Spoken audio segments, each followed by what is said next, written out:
Hey guys, John from Good Food Markets here. We're going to make some jambalaya. We're going to use a Dutch oven here. This is a nice heavy pot. You could also use a cast iron skillet if it was on the thicker side, or deeper side I should say. I'm going to cut up some chicken, some sausage real quick. We're going to put that in with some oil and start browning it. I'm going to jump back in a second and show you how that looks. Chicken and andouille Cajun sausage chopped up. That's going to go in the pan. I'm going to let it brown for probably about 5 minutes. Then I'm going to add some chopped onion and chopped green peppers.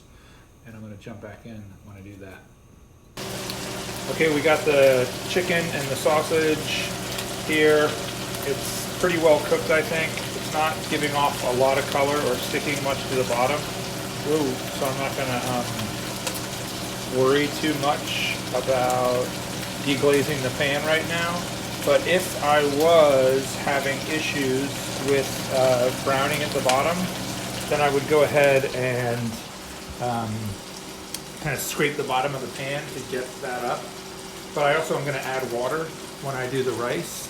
So when I do that, I can go ahead and make sure that there's nothing sticking to the bottom of the pan, because when I add the water and I add the rice, I'm going to turn the heat down for the rice to cook and absorb the water. I'm not going to touch it at that point. So for right now, I think we're good. I'm going to cook these green peppers and onions, and when I'm done with that, I'll double check if there is some caramelization that's stuck to the bottom of the pan. When I add the water, I'm going to scrape it with the rubber spatula and make sure it gets up so it doesn't burn while I'm cooking everything else. So I'm going to go ahead, add these green peppers and onions.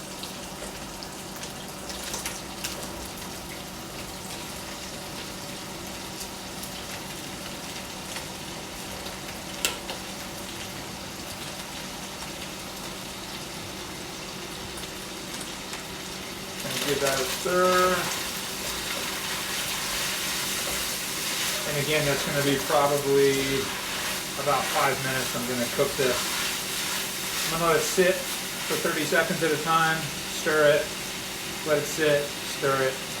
Be back in a few minutes. Forgot something. I'm going to add some thyme, just a little bit.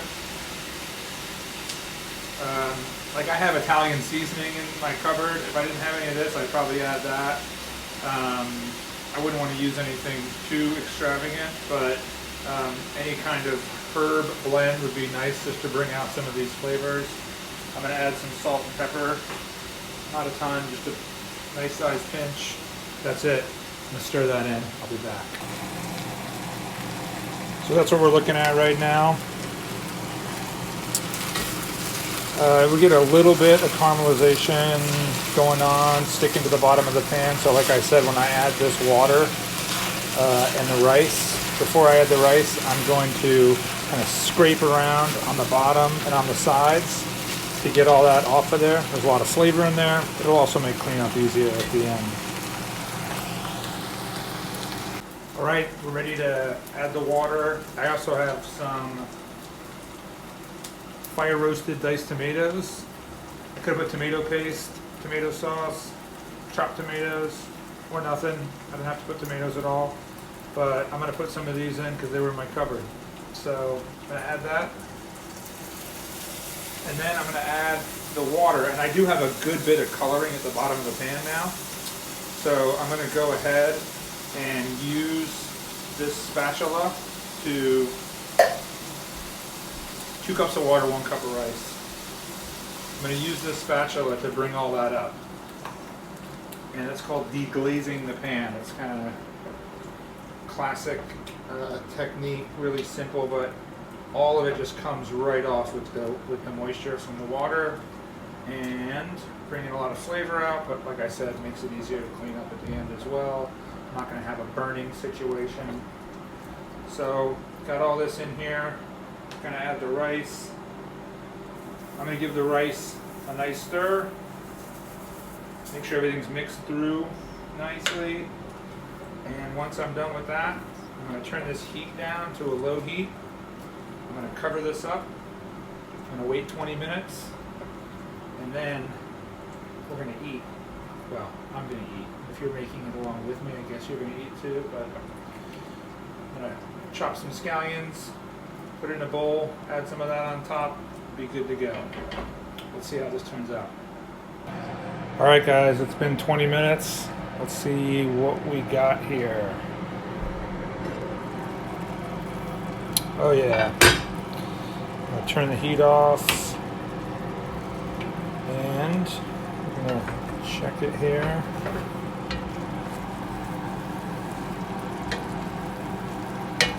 Yeah, this looks good. Alright, I'm going to make a bowl and then I'm going to eat it. Alright, ready to go here. Lots of protein, some nice carbs with the rice, lots of veggies. It's got a nice kick to it. I snuck a bite. You know, I added a little cayenne. The andouille has some spice already. I like it a little hot. If you don't like it too hot, I wouldn't add any. You could put shrimp in here. You could put kielbasa. You could put chicken thighs with bones in them and cook them, brown them first, and then do it the same way. Chicken wings would work, and you could pull them out and eat them with the rice. So a lot of different ways to do this. I put some scallions on top, and I already know it's good because I tried it, but hot, but delicious. If you have any questions or if you need any help with this, email at info@goodfoodmarkets.com. Hope you guys enjoy it. Give it a try.